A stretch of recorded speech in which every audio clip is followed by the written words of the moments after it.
For years, the disappearances seemed like isolated incidents. New York's busy nightlife was chaotic, and no one paid much attention. But the discovery of Michelle Stenson's body and the way she was left was the first warning sign. A few months later, another body surfaced, and then another. It was too much to be coincidence. The police were forced to face an unsettling truth. A serial killer was on the loose. Yet the search for the Times Square killer faced numerous dead ends. Police dismissed the cases as random violence, and there were no clear leads.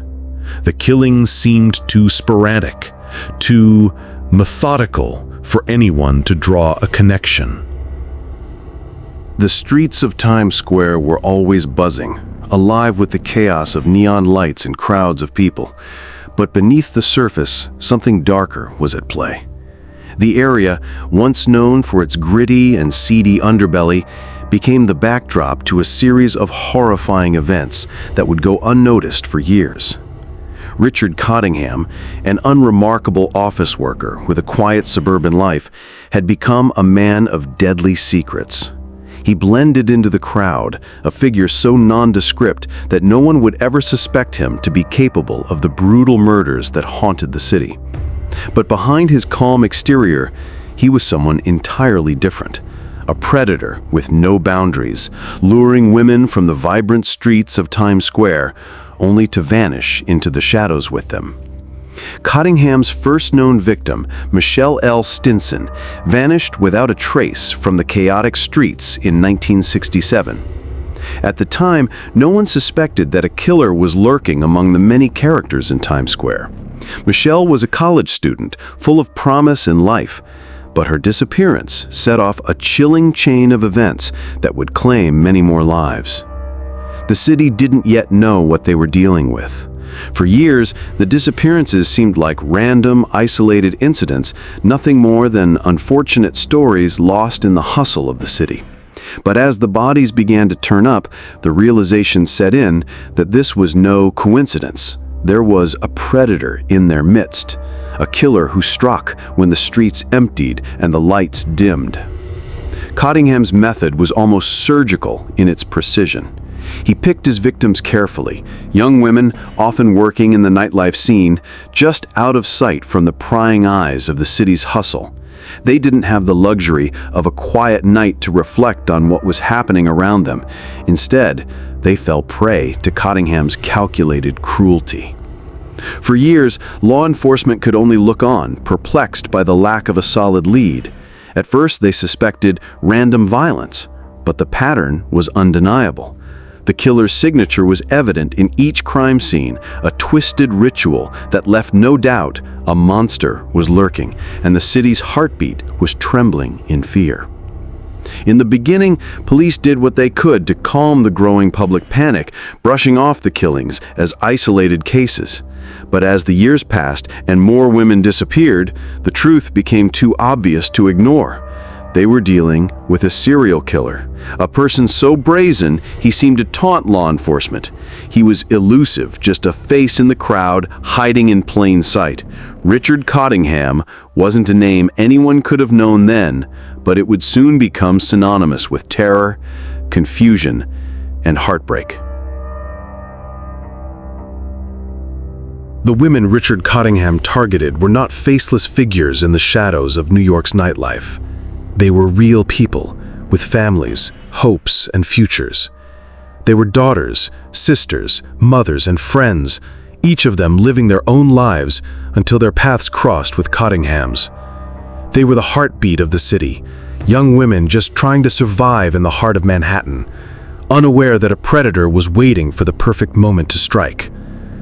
The first victim, Michelle L. Stinson, was a college student who had moved to New York from out of state. At 23 years old, she was beginning to embrace the excitement of city life, working as a waitress in a Times Square diner. She had dreams, aspirations to build a career and a future ahead of her.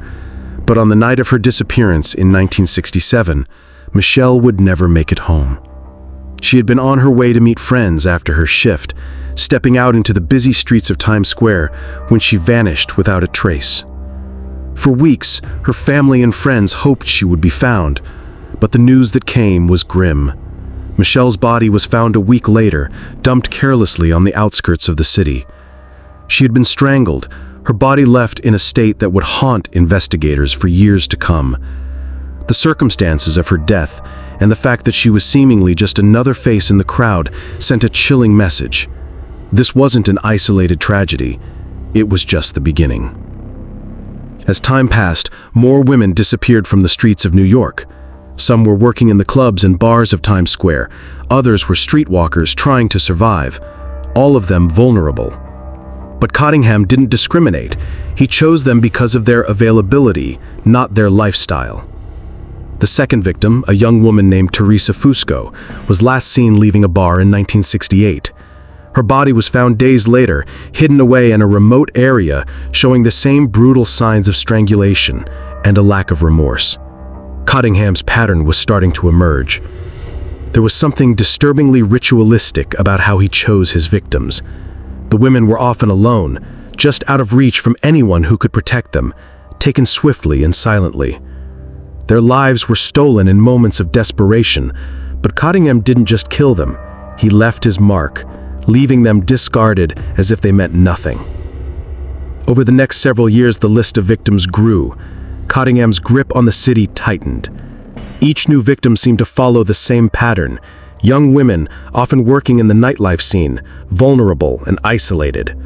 The victims became names on a growing list, but to the police they were just unsolved cases. The public was terrified, but there was no sense of urgency. The killer was a ghost, slipping through the cracks of New York's dense streets, his identity slipping farther away with each passing day.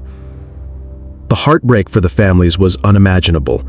Each victim left behind not only the horror of their brutal deaths, but the deep, aching emptiness for those who loved them. The emotional toll on their families was just beginning. No one knew who this monster was, and no one could understand why he chose to kill the way he did. But for every victim that fell, the city's fear only grew. And Cottingham, more confident with each murder, was just getting started.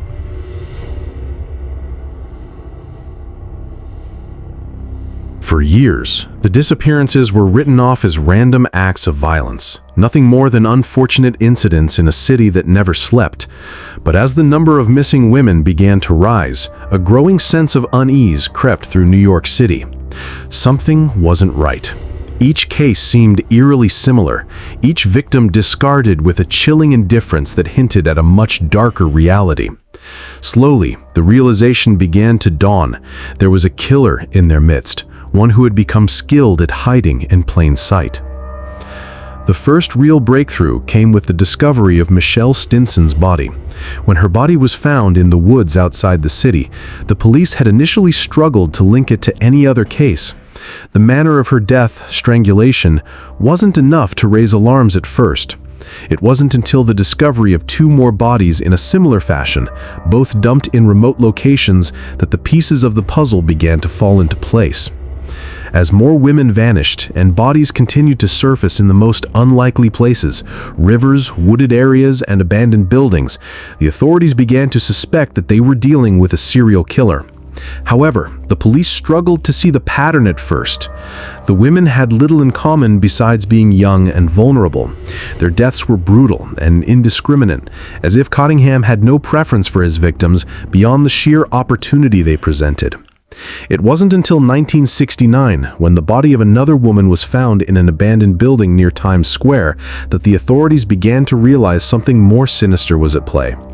The victim, whose identity was later confirmed to be Maria S., had been strangled in the same manner as the others, but this time something was different. She had been posed, her body carefully arranged in a way that hinted at a ritualistic nature. The scene was chilling, and for the first time the police were forced to confront the uncomfortable truth: they were dealing with a serial killer. But even as suspicion grew, the police had nothing concrete to go on. The city was filled with people, all coming and going through the crowded streets of Times Square. The killer, it seemed, was invisible. There was no clear connection between the victims beyond the way they were killed, and no eyewitnesses who could provide even a vague description of the man responsible. It was as if he had learned how to disappear into the fabric of New York's endless night. For years, the killer moved through the city like a ghost, leaving behind a trail of broken lives and unanswered questions. The police were at a loss. In the absence of solid leads, they began to speculate about the killer's methods and motives. Some believed that Cottingham was choosing his victims randomly, while others theorized that he was stalking his prey for days, watching them before striking. Still, there was no breakthrough, no key piece of evidence to tie the murders together, until one pivotal moment. It was a routine missing persons report that changed everything.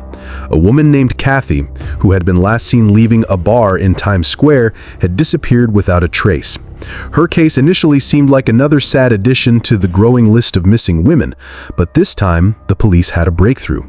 The body was found not far from where she had been last seen, and forensic evidence collected at the scene hinted at something the police hadn't seen before: a match to another case. The realization hit hard. The killer had been active longer than anyone could have imagined, and his crimes had gone unnoticed because they had been seen as separate, unconnected events. But now, the police had something they could work with: an undeniable link between the murders. As investigators combed through the case files and started connecting the dots, they began to piece together a more accurate timeline of the killer's actions. The name Richard Cottingham slowly began to emerge. But even with this new lead, the police were still nowhere near catching him. All they had was a name, and as the months stretched into years, Cottingham remained just as elusive as ever. The discovery was a pivotal moment in the investigation, but it was far from over. The killer was still out there, and now the clock was ticking. The city held its breath, waiting for the next development in a case that seemed to grow colder by the day. Would they catch him before he struck again? Or would Richard Cottingham continue to haunt the streets of New York, his true identity just out of reach? Richard Cottingham's killings were methodical, each one more calculated than the last. His victims were carefully chosen, often appearing vulnerable and isolated on the busy streets of Times Square. Cottingham's modus operandi, once established, became chillingly predictable. His victims were typically young women, most of them involved in the city's nightlife scene. He stalked them for days, observing their routines, learning their vulnerabilities. When the time was right, he would strike. The method was always the same. He would abduct the women, often without resistance. Cottingham knew exactly how to manipulate his prey, using his unassuming appearance to gain their trust before he turned violent. Once he had them isolated, he would overpower them and take them to a secluded location. His weapon of choice was simple: strangulation, a method that allowed him to control the victim's final moments. But it wasn't just about killing, it was about the ritual. Cottingham would often pose his victims' bodies, a twisted way of asserting dominance over their lives. The arrangement of their bodies, sometimes with items taken from them, became a hallmark of his crimes. The escalation in his killings was unmistakable. As time passed, Cottingham grew more confident in his actions, more daring in his approach. The brutality of each murder seemed to intensify, as if he were trying to push the limits of his own dark desires. By the time the police started to catch on, Cottingham had already killed multiple women, his actions becoming a grim and violent signature across New York streets. For years, the police had struggled to connect the dots. The string of disappearances was spreading across the city, but it wasn't until the bodies started to pile up that the truth became unavoidable.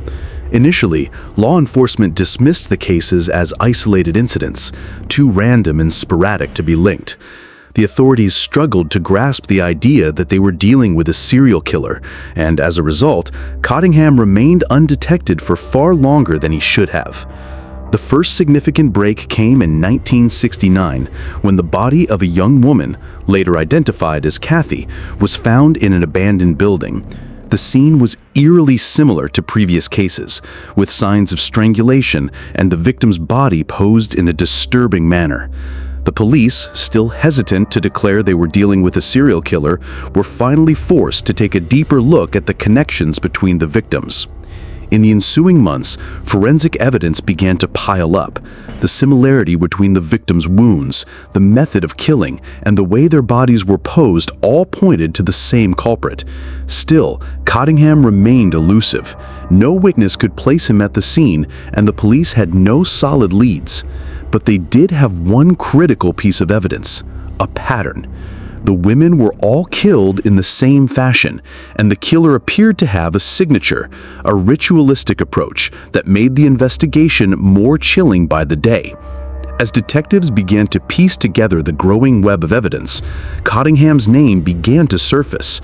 But the question remained: would they be able to catch him before he struck again? Time was running out, and the killer's ability to stay hidden only made the city more paranoid and on edge. After years of evading justice, Richard Cottingham's reign of terror was about to come to an end. The breakthrough came in the form of a simple mistake, a careless slip that would unravel the carefully constructed life he had built. In 1979, Cottingham was arrested on charges unrelated to the murders, but during his detainment, police discovered disturbing evidence in his possession. What they found was enough to link him to the killings: photographs of his victims, items taken from the crime scenes, and a collection of disturbing mementos that Cottingham had kept hidden from the world. At first, Cottingham was calm during his interrogation, showing little emotion as detectives confronted him with the evidence. However, as the pieces of the puzzle came together, the facade began to crack. Cottingham confessed to the killings, but his demeanor remained chillingly cold. There was no remorse, no guilt in his words.